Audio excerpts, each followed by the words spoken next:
they object, they restrict, they abuse, they oppress all of our feelings when you go to Saudi Arabia. But here, we are in a free country. Our government allows us to be here without any restrictions. And these guys, they call themselves Muslims, Muslim nation, and they oppress the Muslims themselves. So, I am glad you are here. Go ahead.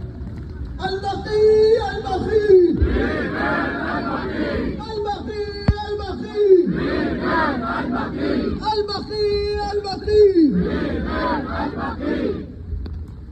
I'm gonna invite the next speaker.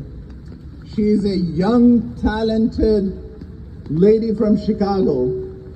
She is a master of debater. She's a role model for young friends and siblings, and as well as her cousins. And the community look upon her for raising the voice for the benefit, for the cause of Ahlul Bayt alayhim salam. I am going to invite Sister Zaina Khan from Chicago. She's a granddaughter of a famous poet, Janab Rashid Shahidi Sahab. And she is an avid speaker for the causes of Ahlul Bayt alayhim salam. Please welcome her with a loud salawat.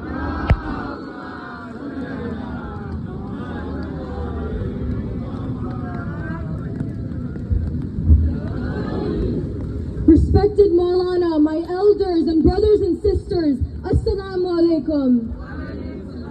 Today we have gathered in the rain from multiple cities in the United States for one cause. Because 100 years ago, it was going to be another beautiful day in the cemetery of Jannatul Baqee. The birds were chirping and the golden domes were shining beneath the sun. Suddenly, everything changed. No one knew that this change would bring a huge scar to the face of humanity. Let's start with the streets of Medina. Women and children were being killed brutally. All you could hear were screams and cries for help. Own bin Hashim writes of the destruction of Baqee, and he says, "Before me, the valley appeared to be paved with corpses. There was not a single tree which didn't have one or two dead bodies lying near its roots.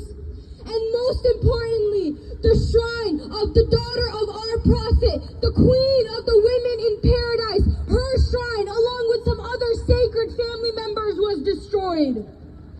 Who are these oppressors? These oppressors are the criminal family of Ali Saud. They have successfully checked off every possible human right violation, and yet they are standing freely and on the throne of Hijaz or Saudi Arabia today. During the COVID-19 pandemic, when the courtyards of Karbala, of Najaf, of Mashhad, and the Kaaba, when they were empty, our hearts were yearning to fill those empty courtyards. But has anyone stopped to wonder that Jannatul Baqee has been empty for 100 years without a single candle to light the grave of Zahra or her family? I have been coming to this protest from before I could even speak. Every year, we hope this protest would be our last. We hope that by the next year, we would be able to witness Our Lady Zahra's grave have a dome. But how unfortunate is it that over a decade later, I am standing here before you today, and not even a candle has been lit in Jannatul Baqee. Growing up, me and my friends would tell each other that by the following year, we will go and rebuild Baqee ourselves. Because even at a very tender age, we realized that Saudi Arabia was the villain that was crushing our hopes and dreams of seeing Our Lady Zahra's grave have a dome.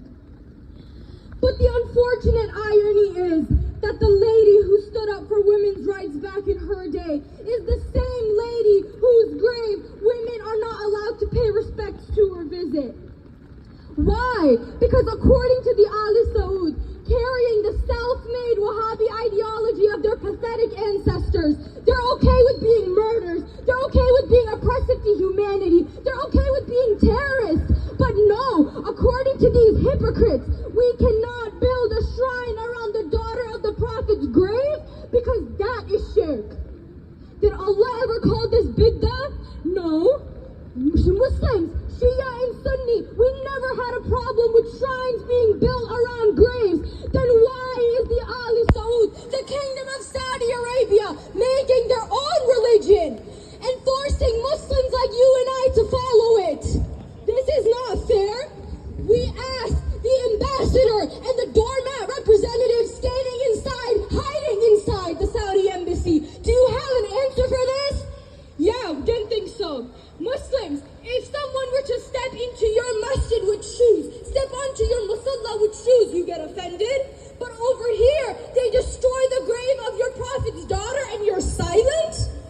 If someone were to say, this is my mother's grave, wouldn't you show it some respect? But what about the mother of all mothers, Fatima Zahra?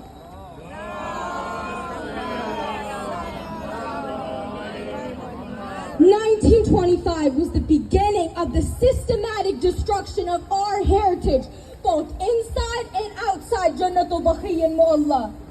They destroyed the grave of the Prophet's daughter, uncle, cousins, and siblings, and they destroyed the grave of his companions. This is why lovers of the Prophet and his family realize that the heritage of Islam is here in Baqee. But did the Wahhabis care? No. They destroyed Abu Talib's grave, who gave everything, including his sons like Ali and Ja'far, for this religion.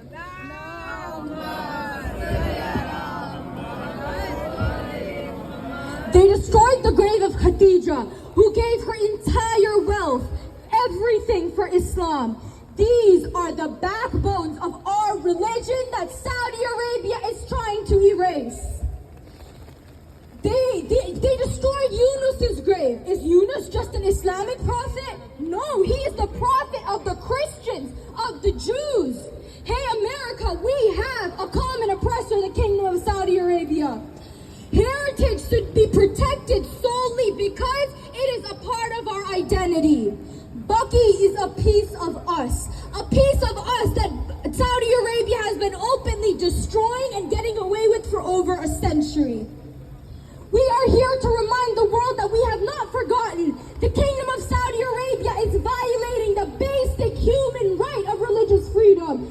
We are here to remind the ambassador that demolishing Baqee was an open crime that cannot be compensated for. In many countries, it is a punishable offense to destroy, desecrate, or even vandalize a grave, regardless of who it belongs to. And the Wahhabis claim to be the lovers of Prophet Muhammad? Since when is it okay to desecrate the grave of the family of someone who we love and respect? The Prophet said, whoever displeases Fatima displeases me. Whoever displeases me displeases Allah. So we ask the Kingdom of Saudi Arabia, what makes you think you are a Muslim country that can accurately represent the Muslim faith when you shamelessly displease the Prophet?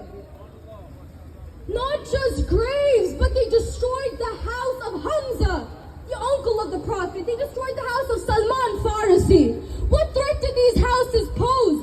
Not just that, but they turned the house of the Nabi and Lady Khadija into a public bathroom. Now tell me, what Muslim country does this? Muslim countries are supposed to preserve Muslim heritage, not turn them into public bathrooms. If people did not believe the zulm, the injustice being done to Ali Muhammad, then take them to Baqee and show them that the injustice continues on the Ali Muhammad, even centuries after they have passed. But the fact is that the Ali Saud destroying Baqee is not our only problem with the Kingdom of Saudi Arabia. And not only is this just a Shia issue or a Muslim issue, this is a humanitarian issue. I don't need to mention how many people Saudi Arabia is responsible for killing and torturing. And sure, I don't need to mention how the Kingdom of Saudi Arabia is responsible for major terrorist organizations like Al-Qaeda and ISIS. And I don't need to mention how because of their actions, Muslims like you and I face Islamophobia all around the world today. Yes, the Kingdom of Saudi Arabia, what we all thought thought was a Muslim country is the biggest enemy as Shias, as Muslims, and as humans. They are the biggest threat to Muslim lives, heritage, and legacy. And we regularly hear that Saudi Arabia is oppressive towards women. We hear that until recently, they had a problem with women driving, achieving higher education, etc. And they have an everlasting issue with women visiting graveyards. But my question for all of you here today is, why have they for centuries been oppressive to women? Why are they restricting women in areas Islam told them not to? And most importantly, why are they so scared of women having rights? Because they know that there is a woman in history whose legacy they are desperately trying yet failing to erase, who stood up against the injustice being done to women at her time. They think that by destroying Baqee, by not letting us rebuild Baqee, and by restricting women's access to the grave of Zahra, they think that we will forget them. Little do they know we will come here every year. Every voice they are trying to suppress will be amplified. Bibi Fatima was that woman who was never given peace. This ummah has betrayed her from the second the Prophet died until today. She taught us how to stand up for our rights. So it is of the utmost importance that today, when her rights are being violated, we stand up against the oppressors of her time and our time. We've been protesting all around the world for years, and people tell us that we should be concerned, we should be outraged, and we should be upset, but we shouldn't do anything about it. Imam Hussein said that those who are silent when others are oppressed are guilty of oppression themselves. So today we come to demand accountability. We come to demand answers. We come to demand our rights and heritage back. Lady Fatima knew she was never going to get Fidak back, but that didn't stop her from standing against the oppressors of her time. We are here to prove that they can try to destroy Our Lady's legacy, but we will come back year after year, stronger and larger than the year before, until we see Baqee rebuilt. Today we will draw a line in the sand and we say no more. We will not allow you to get away with ignoring basic human rights of decency. We will not allow you to get away with cold murder and destroying Muslim heritage. Baqee is a symbol of faith, a symbol of hope, and a symbol of humanity. Days pass into weeks, weeks pass into months, and now a century has passed. The pure ignorance of the Saudi Arabian embassy we see every year. With the world watched as the doormat, pathetic representatives of the Saudi embassy refused to accept a memorandum presented by a crowd of Muslims. Maybe because in it is a list of human rights they violated. Or maybe because in it we demanded our rights and heritage back. We demanded our lives back. We'll never know. Keep hiding, Saudi. We hope we don't need to see you next year. Al-Baqee, Al-Baqee! Al-Baqee, Al-Baqee! Al-Baqee, Al-Baqee! Al-Baqee, Al-Baqee! Al-Baqee, Al-Baqee! Al-Baqee, Al-Baqee! Al-Baqee, Al-Baqee! Terrorist, terrorist! Al-Saud! Terrorist, terrorist! Al-Saud! Terrorist, terrorist! Al-Saud! Terrorist, terrorist! Al-Saud! Terrorist, terrorist! Al-Saud! Terrorist, terrorist! Al-Saud! Al-Baqee, Al-Baqee! Al-Baqee, Al-Baqee! MashaAllah, Zaina. Fantastic job. Fantastic job. Now, my distinguished fellows sit